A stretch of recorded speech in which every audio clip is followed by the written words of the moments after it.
ขอยกมือ10 นิ้วกราบนอบน้อมพันตาอภิบาทน้อมระลึกถึงอย่างพระอรหันตสัมมาสัมพุทธเจ้าผู้แสวงหาซึ่งประโยชน์อันยิ่งใหญ่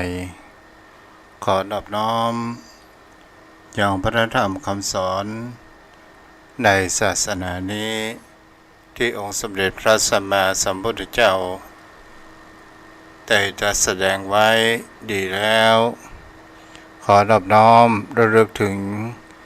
จองพระสงฆ์สาวกผู้ใหญ่ผู้มีทิฏฐิอันหมดจดระงดงามอันเป็นสุปฏิปันโนด้วยเสียงก้าวของข้าพเจ้าและขอถวายความเคารพนบน้อมไว้สามายังครูบาอาจารย์พระเถรานุเถระพระภิกษุสงฆ์สามเณรพระสังฆาธิการทรงสมณศักดิ์บัณฑิตนักปราชญ์ท่านผู้มีความรู้ทุกรูปทุกตนทุกองค์มาด้วยความเคารพและขอเจริญสุขเจริญธรรมมายังป่อหม่อนแม่หม่อนป่ออุ้ยแม่อุ้ยปีป้าน้าอาจมพ่อจมแม่ท่านผู้ฟังผู้มีบุญทุกท่านที่ติดตามรับฟังธรรมะยามแรงทางสถานีวิทยุเพื่อการศึกษาพระพุทธศาสนาและวัฒนธรรม 104.5 เมกะเฮิรตซ์โดยการส่งลิงก์สัญญาณไปณสถานที่ตั้งสถานีวิทยุคือวัดไฟหินตำบลสุเทพอำเภอเมืองจังหวัดเชียงใหม่โดยความเมตตาธรรมของท่านอาจารย์พระครูสมุวิศวัตวรกิจโจผู้อำนวยการสถานีวิทยุผู้มีความมุ่งมั่นในการเผยแพร่ตลอดจนถึงขึ้นสื่อข่าวชาวประชาที่ได้เข้าลิงก์และส่งสัญญาณไปในเครือข่ายขอขอบคุณในความเมตตาธรรมของท่านอาจารย์พระครูอภิวัตรพัฒนาวิกรมมาณโอกาสนี้โดยวันนี้เราก็มาอยู่กับกันในวันพฤหัสที่19เดือนธันวาคมพุทธศักราช2567ห่างไปกี่วันนั้น จะถึงวาระแห่งคำว่าสิ้นปีของปีพุทธศักราช2567วันเวลาของคนเฮานั้นเขาจะหันได้ว่าวันเวลาของแต่ละปีมี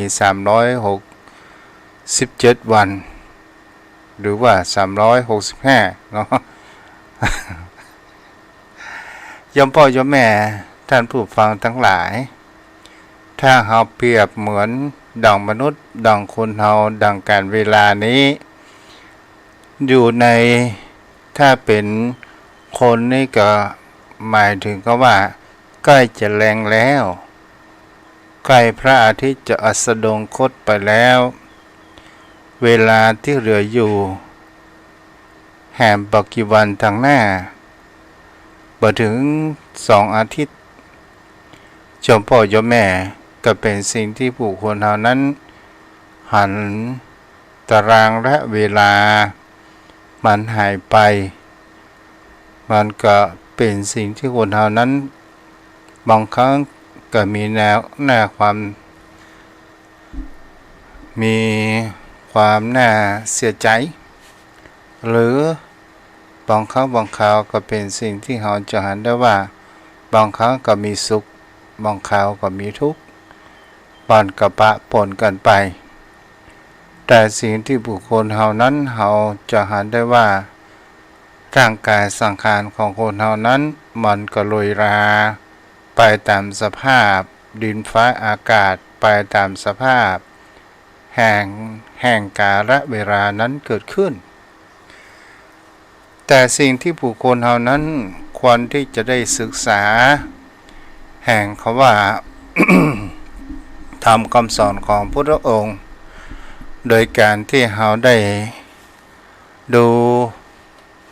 สิ่งที่มันผ่านมา ทั้งในอดีตเป็นสิ่งที่บุคคลเฮาจะหันได้ว่าธรรมชาติแห่งความเป็นจริงของมนุษย์ของคนเฮานี้มันมีแบบอย่างมีสิ่งที่เฮาได้เฮาถามเฮานั้นได้หันเกิดขึ้นอยู่บนโลกใบนี้แต่สิ่งที่ผู้คนเฮานั้นยมพ่อยมแม่สิ่งที่ระมัดระวังมากที่สุดนั้นก็คือจิตใจของคนเฮานี้เองจิตวุ่นจิตว่างจิตวุ่นจิตว่างเมื่อใดยึดถือเมื่อนั้นก็เป็นทุกข์เมื่อใดบ่ยึดบ่ถือเมื่อนั้นมันก็บ่เป็นทุกข์นี่เป็นศิลปะแห่งเขาว่าการที่เฮาดำรงชีวิตของคนเฮาอยู่บนโลกใบนี้ เอาละโยมพ่อโยมแม่วันนี้ก็จะมาแห่งเขาว่าโทษแห่งความโกรธโทษแห่งความอาฆาตแห่งความพยาบาทแล้วสิ่งที่มันเป็นเพื่อท้องว่าพระอานิสงส์แห่งความผูกอาฆาตพยาบาทและพระอานิสงส์แห่งความเมตตาซึ่งมันเป็นแห่งความตรงกันข้ามเกิดขึ้นก็จะอย่างอุปไมยย่อๆให้โยมพ่อโยมแม่นั้นได้รับฟังกันก็คือความโกรธนั้นมันจะมีความโกรธความอาฆาตพยาบาทความอิจฉาริษยา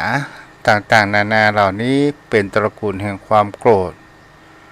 ความโกรธมันมาจากไหนก็มาจากสิ่งที่เรารูปเสียงกลิ่นรสเข้ามากระทบแล้วเกิดความรู้สึกบ่ดีมันก็ก่อให้เกิดแห่งความโกรธเกิดขึ้นในสิ่งเหล่านี้ศรัทธาญาติโยมทั้งหลายถ้าเราบ่มีเบรกถ้าเราบ่มีสติมันก็จะก่อเขาว่าพินาศวุ่นวายย่อยยับแตกสลายนั้นเกิดขึ้นได้ครั้งในพุทธกาลโยมพ่อโยมแม่ก็คงจะได้ศึกษาในเรื่องแห่งพระเจ้าวิทุธพะที่เป็นได้ฆ่าล้างเผ่าพันธุ์แห่งสักยะเป็นสิ่งที่เราจะเห็นได้ว่าเหตุมันมาจากไหนทุกสิ่งทุกอย่างนั้นมันมีเหตุสิ่งที่มันเกิดขึ้นต้นเหตุของมันก็คือมาจากพระเจ้าประเสนาธิโกศลเป็นผู้มีความเลื่อมใสในพระพุทธศาสนาครั้งที่อนาถบิณฑิกาเศรษฐีได้สร้างวัดพระเชตวันซึ่งอยู่ในเมืองของตัวเองในนครสาวัตถีเกิดขึ้นทีนี้เนี่ยต้นเหตุของมันก็คือหมายถึงเพราะว่าพระเจ้าประเสนาธิโกศลนี้เป็นผู้มีความเลื่อมใสในองค์สมเด็จพระสัมมาสัมพุทธเจ้านั้นอยู่อย่างมากแต่ตกมาวันหนึ่งนั้นในการที่พระสงฆ์องค์เจ้ามีการบิณฑบาตเกิดขึ้นแล้วเป็นสิ่งที่จะเห็นได้ว่าพระองค์หันพระสงฆ์องค์เจ้านั้นไม่ได้มารับบาตรในวังและก็เป็นสิ่งที่ก่อให้เกิดแห่งความน้อยใจได้ยินข่าวเล่าลือกันว่าพระเจ้าประเสนาธิโกศลมีเชื้อสายแห่งสักยะเกิดขึ้นพระเจ้าประเสนาธิโกศลนั้นก็ได้บอกผู้เสนาอามาตย์เพื่อจะผูกมิตรไมตรี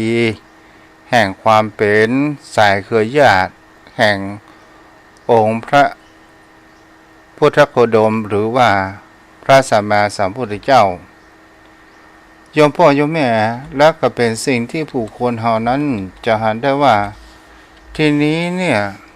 ในความเป็นชาติตระกูลแห่งเขาว่าสักยะซึ่งเป็นเชื้อชายสายพระวงศ์ของพระพุทธองค์แล้วมีเจ้าเมืองที่ปกครองกรุงกบิลพัสก็คือพระนามะหรือว่าเจ้าชายมหานามะศรัทธาญาติโยมทั้งหลายและก็เป็นสิ่งที่ผู้คนเฮาจะหันได้ว่าเจ้าสักยะเหล่านี้เนี่ยมีแห่งความถือเนื้อถือตัวเป็นบุคคลที่เป็นตระกูลที่บ่อยากจะให้สายเลือดอื่นมาปะปนศรัทธาญาติโยมเฮาก็ลองมาดูสังเกตว่าเชื้อสาย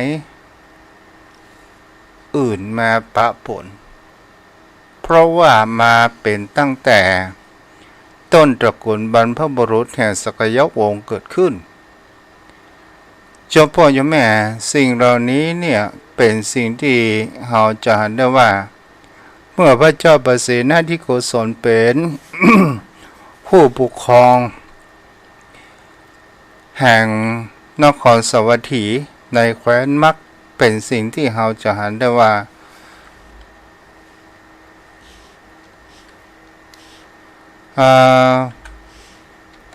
จะกันเด้อ แห่งสักยวงศ์เป็นสิ่งที่จะเห็นได้ว่าพระเจ้าวิภูตภาพเป็นผู้มีความเป็นใหญ่อย่างมากในแห่งความว่าที่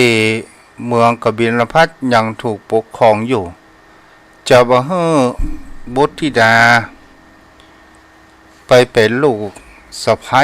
ไปเป็นสะใภ้ของพระเจ้าประเสนาธิโกศลก็เป็นสิ่งที่จะก่อให้เกิดแห่งสงครามนั้นเกิดขึ้นแล้วทีนี้พระเจ้าประเสนาธิโกศลก็ได้ส่งให้เสนาอามาตย์นำราชสารนี้ไปยังเมืองกรุงกบิลพัสแล้วเพื่อนของว่าราชทูตเจ้าพ่อเจ้าแม่เป็นสิ่งที่เราคำว่าเมื่อราชทูตมาถึงแล้วก็ได้ข้อมูลต่างๆนานาเพื่อความจะผูกมิตรไมตรีนั้นเกิดขึ้นจะมาเด้อก็กลัวเกิดสงครามนั้นเกิดขึ้นก็เลยเป็นสิ่งที่ว่าในแห่งเขาว่าองค์กบิลพัสนั้นก็มีหมู่เสนาอามาตย์ทั้งหลายก็ได้เป่าประกาศนั้นกันมาประชุมมาปรึกษาหารือกันว่าเราจะเอากันอย่างไรผู้เสนาอามาตย์ตลอดจนถึง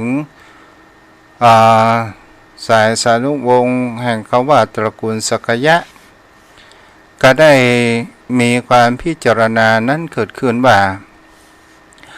เฮาก็มีบุตรธิดาคนหนึ่งอันนี้คือพระเจ้ามหานามะก็ได้บอกว่าเฮามีธิดาคนหนึ่งชื่อว่าวาสภคติยาซึ่งเป็นบุตรธิดาที่อันเกิดมาจากกับนางทาสีนางนางมดดาซึ่งเป็นทาสีเป็นผู้รับใจแต่เป็นสิ่งที่เราจะเห็นได้ว่าเมื่อลูกจากนอกสเวตฉัตรนี้ก็บ่ได้รับการยอมรับจากยังสักยวงศ์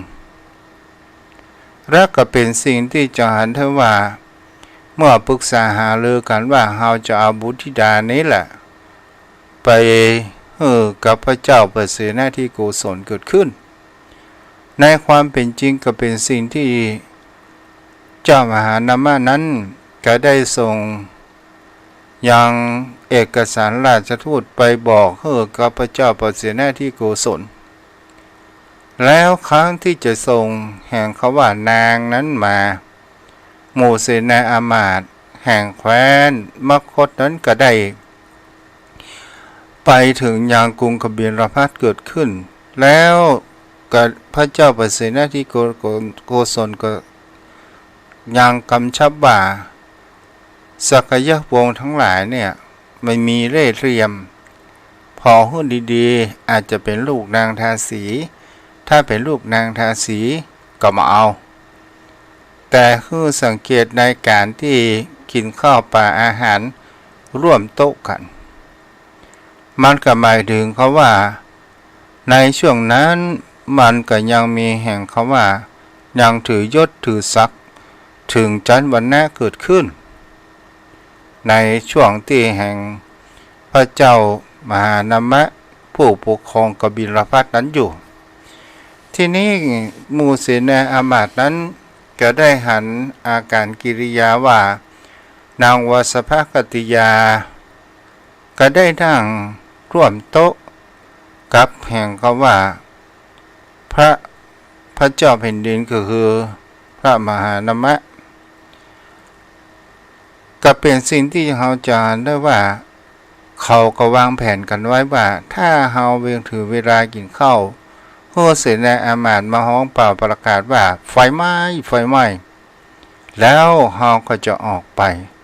มันก็มีเป็นประการเช่นนั้นเกิดขึ้นทีนี้โมอามาตย์นั้นก็ได้นำนางว่าสภคติยานั้น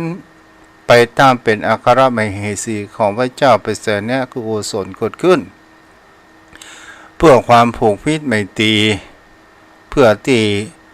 จะได้มีความใกล้ชิดในแห่งสักยวงศ์นั้นเกิดขึ้นวันเวลาผ่านไปสถานญาติโยมทั้งหลายนางวสภคติยานี้ก็ได้คลอดบุตรได้มีการตั้งชื่อโดยการที่ได้ตั้งชื่อว่าวิทูธพะทีแรกจะตั้งชื่อวรภาแล้วทางผู้นำสารไปถึงยาวพระอัยิกาก็คือพระเจ้าแผ่นดินกรุงกบิลพัสแล้วก็ได้มีหูตึงฟังบทีเพราะว่าวัลภาแล้วเข้าใจผิดว่าวิทูธพะก็เลยใส่ชื่อว่าวิทูธพะเกิดขึ้นทีนี้สถานญาติโยมทั้งหลายเมื่อเจ้าวิทูธพะเป็นพระโอรสของพระเจ้าประเสนาธิโกศลนั้นวันเวลาผ่านไปพระมารดานั้นก็โดนการรบเร้าโดยการว่าเจ้าราชกุมารวิทูธพะนั้นก็หันยังผู้ปนของว่าวงตระกูลต่างๆหันว่าเปิ่นไปมาหาสู่กันแต่ทำไมแม่ของเฮาบอกไปปาไปหาปนของว่าปู่เนาะอายิกาสถานญาติโยมทั้งหลายแรกที่นี้ก็โดนลบเร้าแม่ก็บ่สามารถที่จะอยู่ได้ก่อนที่จะไปนั้นหมู่ราชทูตนั้นก็นำเอกสารไปว่าจะมาวันนั้นวันนี้เกิดขึ้นทางกรุงกบิลพัสนั้นก็บอกว่าเฮาบ่อยากที่จะมีความสัมพันธ์กับลูกนางทาสีหมายถึงก็ว่าจันทาสเลยให้ลูกหลานสักยวงศ์เหล่านั้นออกไปนอกเมืองแล้วก็เป็นสิ่งที่เจ้าชายวิทูธพะนั้นหันแล้วก็มีบุคคลที่แนะนำบอกว่าอันนี้คือปู่คือย่าคือตาคือยายอย่างก็ว่ากันไปและทีนี้สถานญาติโยมทั้งหลายเจ้ากุมารวิทูธพะนี้ก็ได้สังเกตว่าบุคคลที่มียศศักดิ์ต่ำกว่ายังบ่มีการยกมือไหว้เลยเรื่องนี้ก็เป็นสิ่งที่จะหันได้ว่ากระพักอยู่ใน3 วันเกิดขึ้นก็อยู่ด้วยแห่งความว้าเหวว่าทำไมตระกูลข ของทางฝ่ายมารดาของแม่ของเฮานี้อย่างถือศักดิ์ศรีมามีการที่จะมาเล่นในอย่างกันสักอย่างตลอดจนถึงพวกที่เป็นเด็กกว่ากับบ่มีเรื่องนี้ก็ได้ลากลับไปบังเอิญเนี่ยก็มีผู้รับใช้ได้เอานมล้างกระดานเพื่อจะไล่เสน่ห์จันไรก็ได้บ่นพร่ำเพ้อว่าโรคนางทาสีวาสภคติยาเนี่ยปัดเสน่ห์จังไรไปบังเอิญทหารของพระเจ้าวิทูของเจ้าชายวิทูธพะนั้นลืมดาบไว้ซึ่งเป็นแห่งคำว่าเป็นองครักษ์ลืมดาบไว้แล้วพลิกมาเอาดาบแล้วนางทาสีเหล่านั้นก็ได้เงี่ยการโดยความเครียดความหวาดต่างๆนานา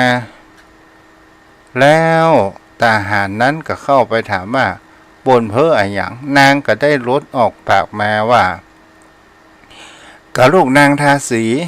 วาสภคติยาวิทูเจ้าวิทูธพะนั่นมันเป็นลูกทาสีเป็นคนจันทานต่างๆนานาก็ว่าเสียดสีไปต่างๆทีนี้ทหารก็ได้รู้ความประการเช่นนี้ก็ได้มาบอกเจ้าชายวิทูธพะเกิดขึ้นแล้วก็ได้บอกพระเจ้าประเสนาธิโกศลพระเจ้าประเสนาธิโกศลได้รับทราบแล้วทีนี้ก็สั่งแห่งเขาว่าลดแห่งเขาว่าอิสริยยศของวาสภคติยาพร้อมด้วยรูปแล้วทีนี้เป็นสิ่งที่จะอ่านได้ว่ากลับกลายเป็นผู้บ่มีเกียรติไปเสียแล้วทีนี้องค์สมเด็จพระสัมมาสัมพุทธเจ้าก็ได้ฟังพระเจ้าประเสนาธิโกศลได้มาเจรจาพุทธองค์นั้นก็บอกว่าสักยวงของเรานี้กระทำเกินไปถือว่าเป็นคนที่มีความถือเนื้อถือตัวถือยศถือศีลนักเกินไปและทีนี้ศรัทธาญาติโยมทั้งหลายแล้วพระองค์ก็บอกว่าโอ้ถึงว่านางวาสภคติยาก็เป็นลูกกษัตริย์เพราะว่าบิดานั้นเป็นกษัตริย์แต่แม่นั้นเป็น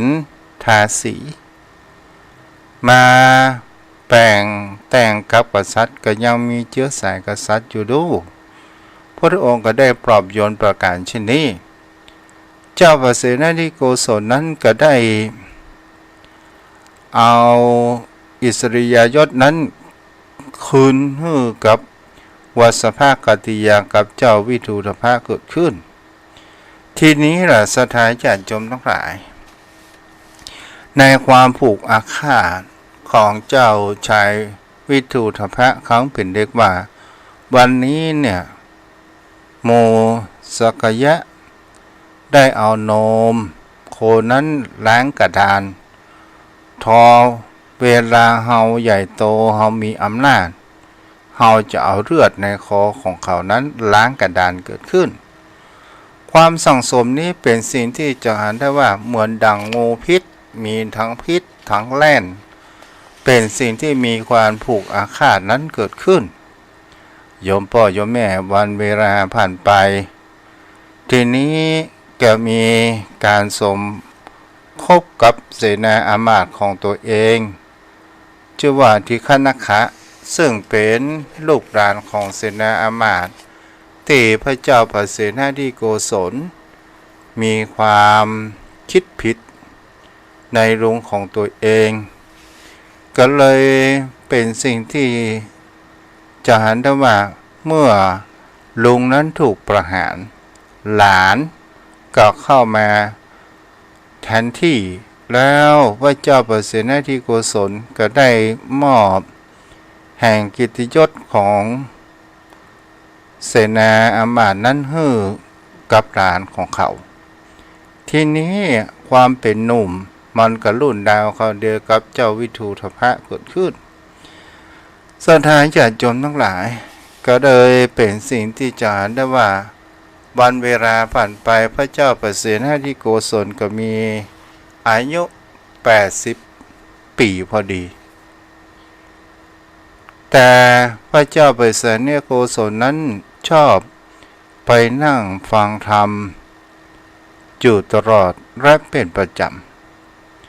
ดอกมาอยู่วันหนึ่งนั้นก็ไปฟังธรรมยังวัดพระเจตวันเกิดขึ้นแต่บังเอิญปิกค่ำปิกดึกเกินไปพระเจ้าวิทูธพะกับเสนาอามาตย์ผู้รับใช้ของตัวเองก็ได้ปิดประตูเมืองเมื่อปิดประตูเมืองเจ้าเมืองก็เข้าเมืองมาได้ตอนสุดท้ายไก่พักอยู่ที่ศาลาโดยอากาศหนาวเย็นไม่มีผ้าห่มกระซัดกระตายได้ตอนสุดท้ายก็นอนที่ศาลาพักศาลานั้นตายด้วยความหนาวเย็นตกพุกเจ้ามาก็หันว่าพระเจ้าประเสนาธิโกศลถึงสวรรคตไปเสียแล้วเจ้าอาชาติศัตรูนั้นก็ได้มาจัดแจงและในการบำเพ็ญกุศลตลอดจนถึงการประชุมโพงเกิดขึ้นแล้วสถาปนาแห่งเจ้าวิทูธพะนั้นเกิดขึ้นเหตุประการลักนั้นความแค้นก็ยังมีในหัวใจอยู่แล้วเป็นสิ่งที่จะเห็นได้ว่าจะอู้ง่ายๆมันเวลามันผ่านไปแล้วเว้ยอู้ย่อแม่มน้อยหนึ่งก็คือครั้งแรกจะไปฆ่าเจ้าสักยะเหล่านั้นต่างๆนานาเกิดขึ้นแล้วพระพุทธองค์ก็ได้หันว่าเหตุการณ์ที่จะเกิดขึ้นก็เลยพระพุทธองค์ก็ไปยืนอยู่ที่ต้นไม้ที่มันมีใบนั่งสมาธิอยู่ต้นไม้ที่มันมีใบที่ชายแดนระหว่างเขตแห่งแคว้นโกศลกับแคว้นกรุงกบิลพัสเกิดขึ้นยมพ่อยมแม่เป็นสิ่งที่บุคคลเหล่านั้นจะสังเกตและหันได้ว่าพระองค์นั้นได้นั่งสมาธิกับไม้ที่มันมีล่มแล้วเจ้าวิทูธพะหานประการเช่นนั้น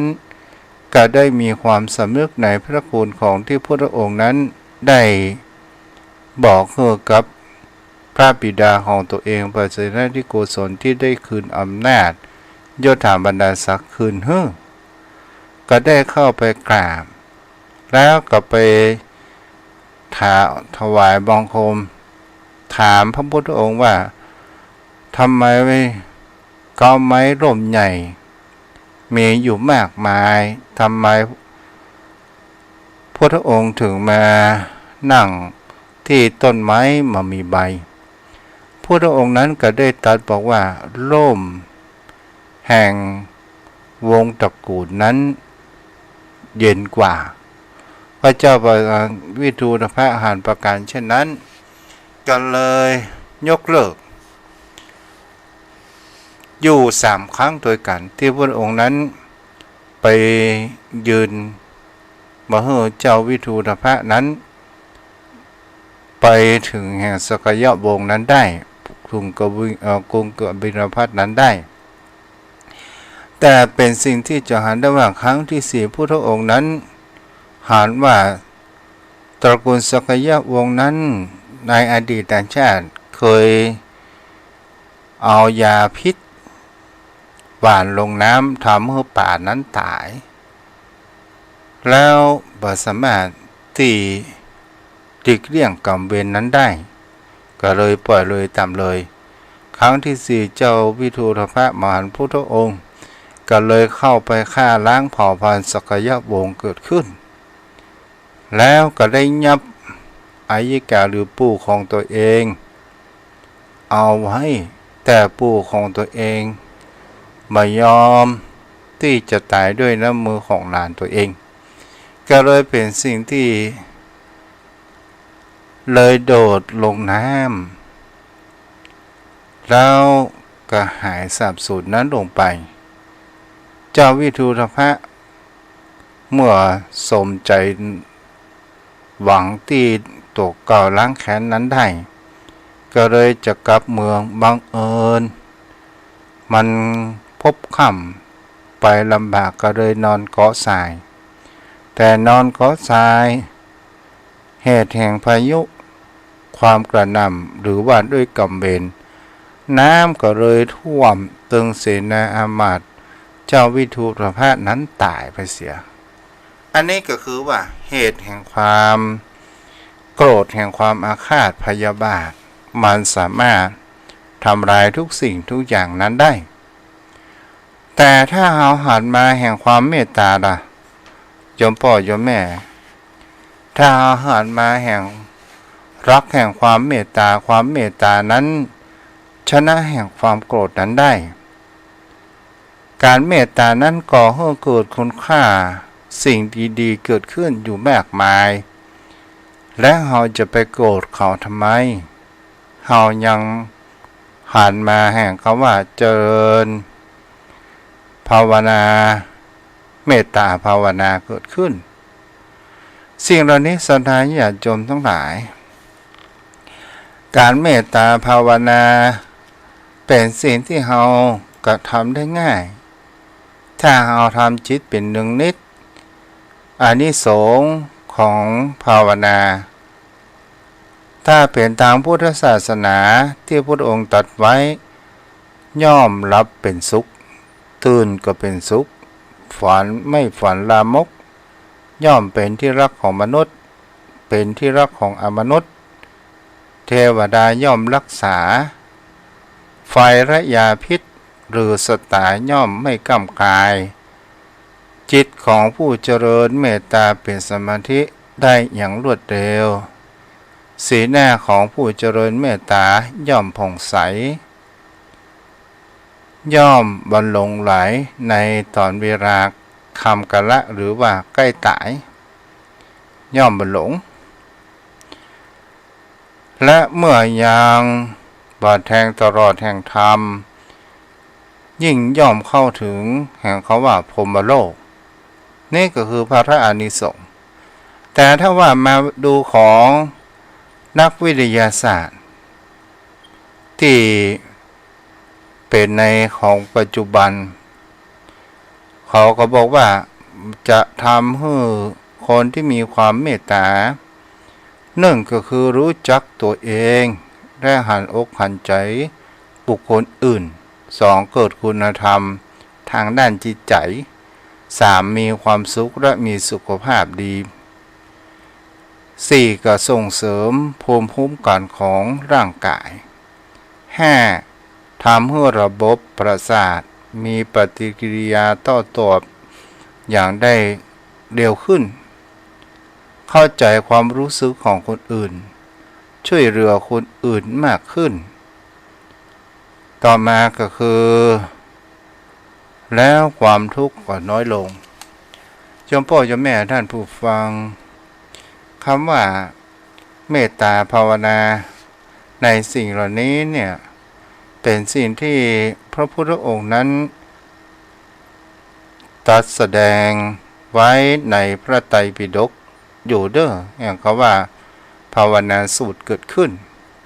โยมพ่อโยมแม่ท่านผู้ฟังเป็นสิ่งที่ผู้คนเหล่านั้นก็ลองเอามาพิจารณาดูว่าคำว่าเมตตาหมายถึงว่าความฮักความเอื้ออาทรความเอื้อเฟื้อเผื่อแผ่ความบ่เบียดเบียนความบ่รังแกนี่แหละเป็นสิ่งที่บุคคลเหล่านั้นควรที่เหล่านั้นจะควรแสวงหาและกระทำเกิดขึ้นเพราะมันจะมีแห่งคำว่าพระอานิสงส์อยู่มากมายเราก็ลองดูสังเกตและพิจารณาดูอย่างง่ายๆเกิดขึ้นว่าถ้าเราเป็นบุคคลที่มีความเมตตามีน้ำจิตน้ำใจมีความเอื้ออาทรจะถึงมนุษย์เขาก็ตามสัตว์เดรัจฉานก็ตามป ที่ไหนไผ่ก็ฮักไปที่ไหนไผ่ก็ชอบและเมื่อมาถึงหมดอายุไขมันก็จะมีสิ่งที่จะช่วยดูแลและรักษาชีวิตของคนเฮาเองเจ้าพ่อเจ้าแม่เฮาก็เราดูสังเกตว่าบุคคลใดที่มีความเมตตาต่อสัตว์จะสัตว์เดรัจฉานเป็นสุนัขก็ตามเจ้าพ่อเจ้าแม่เฮาจะเห็นได้ว่าสุนัขมันก็มีธรรมชาติรู้ว่าบุคคลนี้มีความเมตตาหรือไม่เฮาก็ลองสังเกตดูเข้าไปแล้วมันจะดมกลิ่นและมันก็ซอยห่างและตลอดจนถึงบางครั้งบางคราวมันทักทายโดยแห่งคำว่ากลิ่นของเฮามันจะเห่าเล็กๆน้อยๆแต่มันก็มีความเชื่องและคุ้นเคยเกิดขึ้น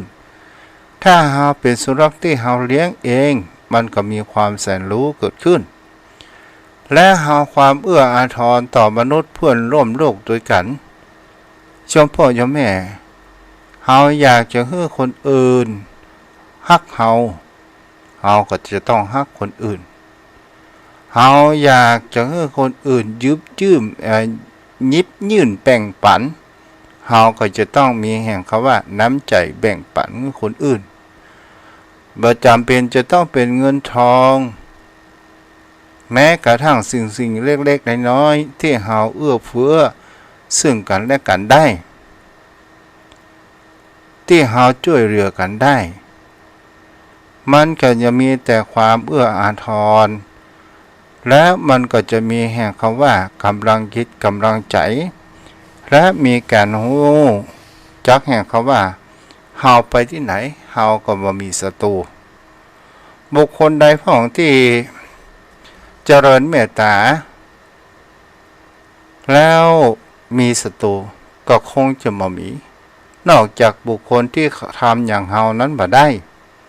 เขามีความอิจฉาริษยาอย่างนี้เป็นต้นโยมพ่อโยมแม่เป็นสิ่งที่เฮาจะเห็นได้ว่าแม้ครั้งพุทธกาลก็เคยมีมาแล้วเมื่อนางอุตตราผู้เป็นบุตรของบุตรกเศรษฐีศรัทธาญาติโยมทั้งหลาย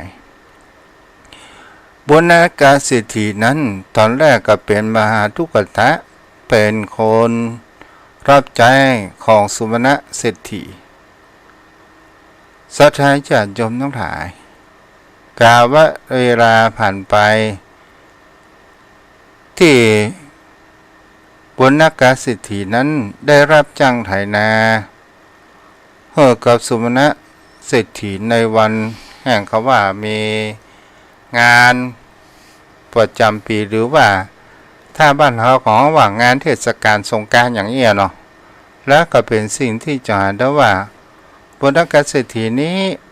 เขาเป็นมหาทุกตะก็ไม่ยอมที่จะหยุดละเพราะว่าเป็นคนทุกข์คนยากบังเอิญกหันพระเถระรูปหนึ่งที่ออกจากว่านิโรธสมาบัติก็คือพระสารีบุตรกันเนาะก็ได้มาหันแล้วก็ได้ไปโปรดเมตตาเมตตาเศรษฐีก็ได้ถวายไม้แปรงฟันให้แล้วภรรยาจะเอาอาหารการกินนั้นมาส่งให้สามีแล้วบังเอิญไปหันพระสารีบุตรเถระก็หันว่าพระสารีบุตรเถระออกจากนิโรธเลยเกิดแห่งคำว่าเกิดแห่งความเลื่อมใสได้อธิษฐานว่าในชาตินี้ข้าเจ้านั้นเกิดมาทุกข์ยากบ่มีเงินบ่มีทองต่อไปจะเป็นในชาตินี้หรือชาติหน้าขอจะได้ให้เป็นคนอับจนขอให้เป็นคนที่มีทรัพย์สินเงินทองและเป็นบุคคลที่ชอบในการให้กินให้ทานอยู่ตลอดศรัทธาญาติโยมทั้งหลายแรงอธิษฐานของคนเฮานั้นจะหันได้ว่าเมื่อนาง เอาเข้าป่าอาหารใส่มดกับปิ๊กไปทำและมาส่งให้สามีใหม่สามีกินเข้าป่าอาหารก็ได้เล่าเหตุว่าวันนี้กับพระยังพระเถระได้เอาไม้ข่อยให้ถวายชำระฟันและก็ล้างตักน้ำล้างตักน้ำให้พระเถระได้สวยหน้าสวยตาชำระร่างกายอย่างว่ากันไปภรรยาก็ได้เล่าว่าวันนี้เฮาก็หันพระเถระเหมือนกันที่ให้คงจะจักให้จากนาของท่านเศรษฐีเนี่ยไปโอ้ต่างคนก็ต่างดีอกดีใจก็ได้ยั้งพักผ่อนตอนสุดท้ายมหาทุกตะบุญนักกะนั้นก็หันขี้ไถเป็นทองแต่เมียยังหมานเตื้อเมียก็บอกว่าผัวนี่ตาฝาดแน่นอนเลยเพราะว่าอยากกินข้าวนักก็เลยหันว่าขี้ไถเป็นทองบนนักกะนั้นก็ได้เอา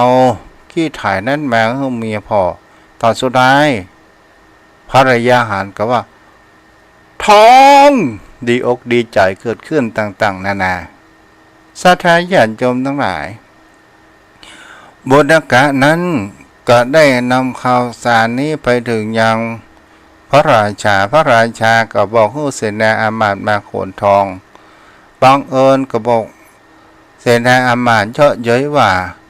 ในแผ่นดินนี้เป็นของพระมหากษัตริย์ทั้งหมดดินกับกลายเป็นทองกับกลายเป็นดินแล้วก็ปิกไปทูลให้พระราชาก็บอกว่าสู่เขาไปปิกไปอู้สิไหมว่านี่ทองของบุญนักกะศรัทธาญาติโยมทั้งหลายตราบนั้นขี้ไถก็เป็นทองเอาไปเทที่ลานหลวงว่าใครมีทรัพย์สินเงินทองเต่าบุญนักกะนิพ่องก็มามีไผตอนสุดท้ายพระเจ้าแผ่นดินก็บอกว่าตั้งเป็นปุณกะสิทธินั้นเกิดขึ้นแล้วทีนี้เนี่ยสมณสิทธิเนี่ยก็เริ่มที่จะทวงบุญคุณจากเจ้าผู้พิษไมตรีก็บอกว่าโอ้ท่านบุญกะท่านเลื่อมละกะท่านเป็นดีมีห่างได้กับพ่อเฮาบัดเดี๋ยวเนี่ยเฮาก็มีลูกบ่าวเจ้าก็มีลูกสาวเฮาผูกพิษไมตรีแต่งงานกันเพื่อเขาอยู่กันเป็นกู้กันก็แล้วทีนี้บุญกะสิทธิก็ได้ถามอย่างธิดาของตัวเองนางอุตราก็บอกว่าโอ้ลูกของสมณะนั้นสมณะเศรษฐีนั้นเป็นคนมิจฉาทิฐิมหาธรรมถ้าลูกไปอยู่แล้วลูกคงจะไม่ได้ทำบุญกุศลอะไรยังทีนี้ศรัทธาญาติโยมทั้งหลายเอาไหนไปได้ไหนก็เลยเพื่อจะมาให้มันเป็นแห่งคำว่าศัตรูกับผูกพิษไมตรีนางก็ได้ไปอยู่อย่างบ้านสุวรรณเศรษฐีเกิดขึ้นเมื่ออยู่บ้านสุวรรณเศรษฐีที่นี้นางได้เขียนจดหมายมาบอกให้ป่อว่าโอ้ตั้งแต่มาอยู่นี่บัดได้ฟังน้ำฟังธรรมอย่างสักอย่างป่อจะเอาอย่างใดบัดเดี๋ยวนี้เนี่ยลูกบ่าวของสมณะเศรษฐีเนี่ยมีแต่มิจฉาทิฐิมีแต่ความหมกมุ่นในกรรมคุณต่างๆนานาเลยเป็นสิ่งที่จะเห็นว่าปุณกะเศรษฐีนั้นก็ได้เขียนจดหมายไปฉบับหนึ่งและก็เอาเงินไป10,000กหาปณะแล้วก็บอกว่าลูกเอ๋ยในเมืองนี้เนี่ยมีนางกานิกาหรือว่านางโสภิณีผู้งามเมืองชื่อว่าสิริมาคนนี้งามเธอไปจ้างเธอมาอยู่แทนเจ้าถึง15 วันในช่วงก่อนที่จะออกพรรษาศรัทธาญาติโยมทั้งหลาย แล้วก็ให้ลูกไปฟังน้ำฟังธรรมนางก็ได้ไปอู้กับสามีก็ตกลงนางสิริมานั้นก็มาอยู่ในช่วง15 วันนางก็มีโอกาสตระล่าไปฟังน้ำฟังธรรมยังสำนักของพระองค์สมเด็จพระสัมมาสัมพุทธเจ้าณวัดพระเจตวันศรัทธาญาติโยมทั้งหลายวันเวลาผ่านไปนางสิริมาก็อย่างว่านางก็งามลูกบ่าวของเศรษฐีก็เป็นสิ่งที่ว่ามีการปนเปื้ออยู่มากมายด้วยความสุขทางกายทางใจทางสิ่งที่เป็นตัณหาราคะต่างๆนานา15 วันความใกล้ชิดอยู่นานไปมันก็เกิดแห่งความรักและความหึงหวงเกิดขึ้นเมื่อใกล้จะออกวันพรรษา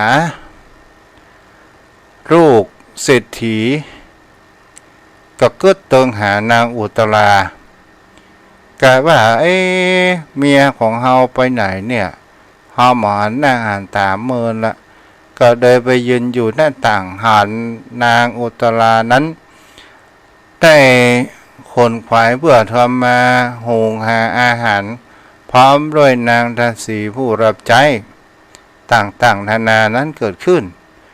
และนางสิริมานี่ก็หันว่าลูกเศรษฐีนั้นก็ยังมีความรักในตัวของภรรยาของตัวเองอยู่นางก็เกิดแห่งความอิจฉาริษยาเลยมีความคิดว่าถ้าเฮาได้เป็นภรรยาของลูกสมณะเศรษฐีเงินทองจะไหลไปไหนเล่าก็จะต้องเป็นของเฮาและเฮาก็จะเป็นลูกหญิงของเศรษฐีความคิดเหล่านี้เป็นแห่งความคิดอิจฉาริษยาเกิดขึ้นเมื่อประการเช่นนี้นางก็ได้ตรงไปที่ยังโรงครัวตรงไปที่ยังโรงครัวแล้วทีนี้เนี่ยบังเอิญไปหันหม้อน้ำมันเดือดโบะนางก็เอากระบวยนั้นตักน้ำมัน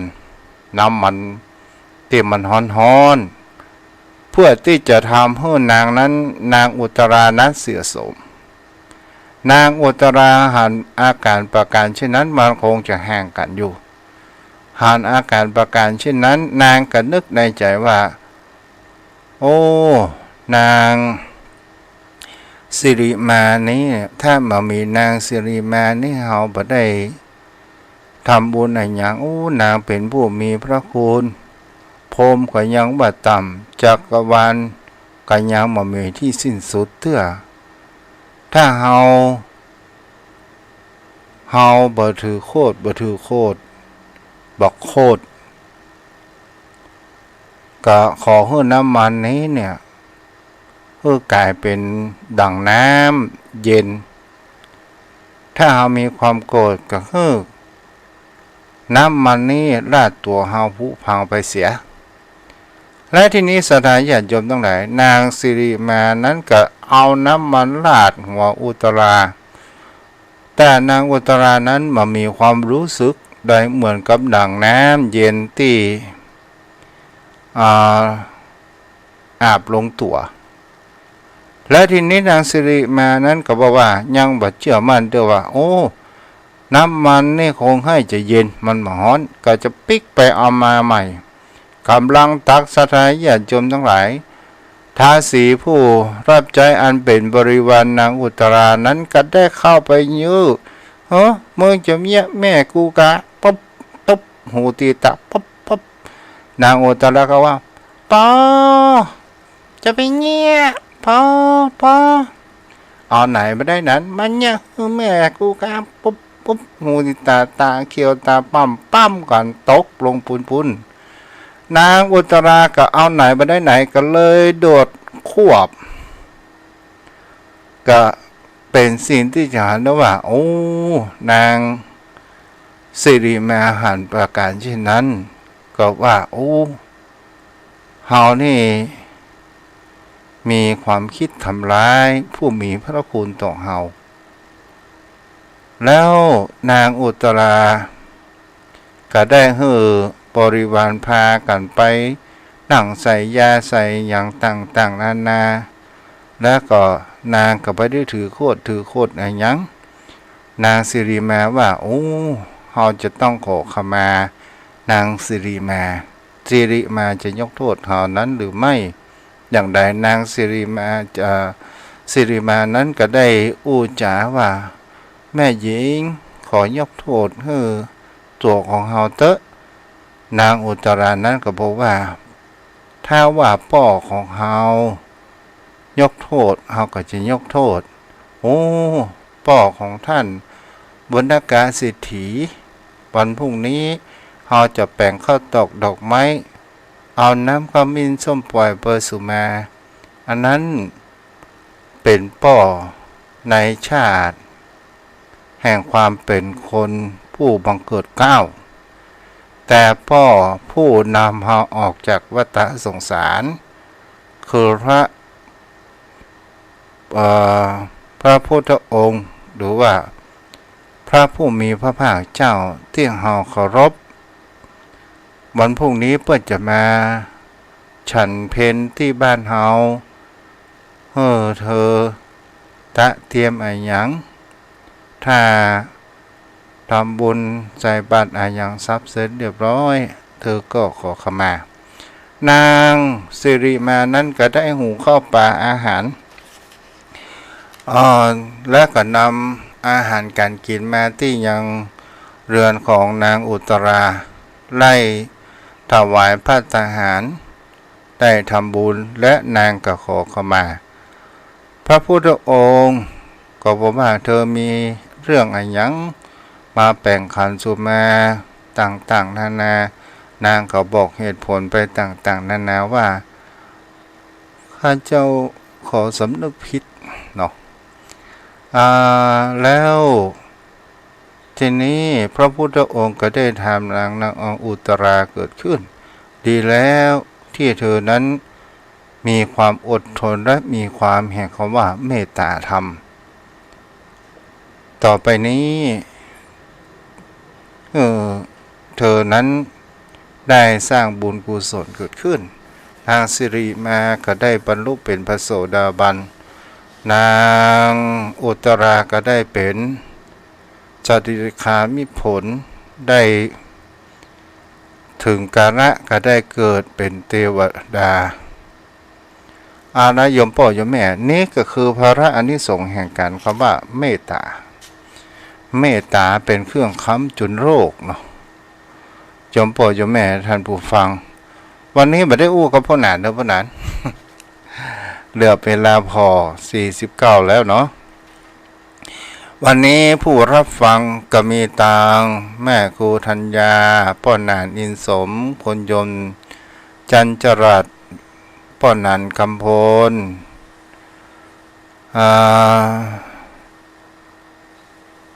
อายุมากขึ้นเวทนาตามร่างกายอันนี้คนยมจันจรัสแล้วก็คนโยมสุรีคนโยมอย่างนี้ที่เนาะพี่แอกแม่จุนศรีภาชาเนาะเอาละโยมพ่อโยมแม่ท่านผู้ฟังทั้งหลายป้าน้องว่าคนที่มีความสุขความเพลิดเพลินเวลาผ่านไปไวเหลือเกินคนที่มีความทุกข์ความทรมานกับการรอคอยมันอย่างผ่านไปจ้าแสนจ้าแล้วบุคคลผู้มีหนี้มีสินอ่านว่าวันเวลานี้เวยมากเนาะฉะนั้นก็เป็นสิ่งที่คนเฮานั้นจงรู้จักแห่งเขาว่ารักธรรมคำสอนของพระองค์รักธรรมที่มีเสน่หาจะเกิดแห่งเขาว่าผู้ใดหันผู้นั้นก็รักนั่นก็คือรักธรรมแห่งเขาว่าพรหมวิหารธรรมเมตตามีความเอื้อเฟื้ออาทรกรุณามีความสงสารและเอ็นดูต่อ บุคคลเพื่อนจะเป็นสัตว์เดรัจฉานมนุษย์ก็ตามที่เป็นเพื่อนร่วมโลกเกิดแก่เจ็บตายด้วยกันมุทิตาแสดงถึงความยินดีต่อบุคคลอื่นที่ได้ดียินดีบุคคลที่มีความสำเร็จในสิ่งที่ตั้งอกตั้งใจนั้นทำต่อมาอุเบกขาก็คือวางจิตไว้เป็นกลางๆหมายถึงเขาว่าสิ่งไหนก็ตามเราอย่าไปเอียงฝ่ายใดฝ่ายหนึ่งและสิ่งที่จะทำให้จิตใจของเราสบายจะไปปรุงแต่งหมายถึงเขาว่าถ้าคนเรามีความคิดปรุงแต่งที่บ่ดีมันก็เกิดแห่งความเครียดความทุกข์ถ้าเราบ่ปรุงแต่งเราปล่อยไปตามกาลเวลากำเดียวมันก็ผ่านไปจอมพ่อโยมแม่ท่านผู้ฟังช่วงนี้ใกล้เทศกาลสิ้นปีทางวัดทุ่งประเกศนั้นก็จะมีการสวดนพเคราะห์และตามเตียนเด้อเนาะไผ่โทรมาละเจริญพรนมัสการครับสวัสดีปีใหม่ครับครับสวัสดีปีใหม่ล่วงหน้าเนาะฮะผมแฟนพันธุ์แท้ครับเจ้าเสียงไผ่ฮะดีครับเนาะวันก่อนเทศนี้เหมือนครับเนาะเจ้าใช่กันเทศตัวเด้อครับหายก็นี่อย่างครับอันนี้คนไม่ริมมั้งก่ออยู่ข้างวัดแม่ริมนี่ครับครับอนุโมทนาเด้อที่เราฟังโทรมากำลังใจนะครับเจ้าเดี๋ยวว่าโทรมาสักกันเทศนี่นะ06316399950ผู้เล่นกันไปเนาะเวลาแหม8 นาทีถึงนี้ถึงนั้นเด้อ06316399950วันพุธเด้อพ่อนั้นวันนี้ติดลมมันลงมาได้บินวันพอสนามบินที่ไหนก็มามีเนาะจดน้ำมันหมด06316399950 06316399950 ถึงว่าตามเตียนผู้เฮาเกิดวันใดวันจันทร์วันอังคารวันพุธวันพฤหัสวันศุกร์วันเสาร์ก็ตามได้เด้อขออนุโมทนากับแม่ปณีโยนงเนตที่ได้มาเยาหาได้มาให้กำลังอกกำลังใจและทำบุญตัวก็ขออนุโมทนาบุญมาณโอกาสนี้มีสุขภาพร่างกายแข็งแรงเนาะ06316399950สดายเวลาที่มันว่างและผ่านไปชมพ่อชมแม่ถ้าเวลาใกล้จะหมดมันก็เหมือนกับวิถีชีวิตของคนเฮาบางครั้งเฮาก็ปล่อยวันเวลาผ่านไปเปล่าประโยชน์บางครั้งบางวันเวลาเป็นสิ่งที่เฮาจะเห็นได้ว่าบางอารมณ์บางเวลาเฮาไม่ได้ทำอะไรอย่างกับจิตกับใจของเฮาเองแต่สิ่งที่สำคัญมากที่สุดก็คือสิ่งไหนก็ตามเฮาจงฝืนกิเลสมันพ่องฝืนกิเลสหมายถึงว่าเฮาจะไปตามกระแสตามใจสิ่งที่มันอยากได้อยากมีอยากเป็นมันมากนักแล้วเฮาจะเป็นสุขนั้นก็คือเป็นสิ่งที่เฮาฝืนพ่องจากที่เฮาจะโคตรเฮากับมีเมตตาจากที่เฮาจะโลภเฮามีความยื่นแบ่งปันให้จากที่เฮา จะมีความรุ่มหลงเฮาก็มีปัญญาพิจารณาอย่างรอบคอบก่อนที่เฮาจะเชื่ออะไรอย่างรักธรรมคำสอนของพุทธองค์นั้นตรัสแสดงไว้ในเรื่องกรมสูตรว่าจะเชื่ออย่างง่าย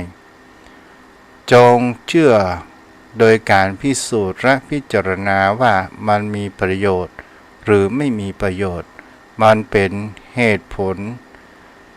มันดีหรือว่าผลมันร้ายแล้วเราก็พิจารณาแล้วเราก็ทำแล้วเมื่อเกิดประสบการณ์แล้วเราก็เชื่อเนาะโยมพ่อโยมแม่ท่านผู้ฟังวันนี้ก็คงจะเอาไว้เพียงแต่อีเด้อเพราะว่าค่ำแล้วมืดแล้วพระอาทิตย์อัสดงคตวันพรุ่งนี้เราก็เจอกันจงทำจิตใจให้ผุดผ่องโดยการไม่มีความคิดปรุงแต่งในเรื่องที่เข้ามาทางอายตนะภายในตาหูจมูกลิ้นกายใจให้มันมากนักจงคิดเสียว่าไม่มีใครได้เหมือนดังหวังที่เราคิดไปเสียทุกเรื่องได้บ้างเสียบ้างสมหวังบ้างไม่สมหวังบ้างมันเป็นธรรมดาของบนโลกใบนี้ขอเจริญพร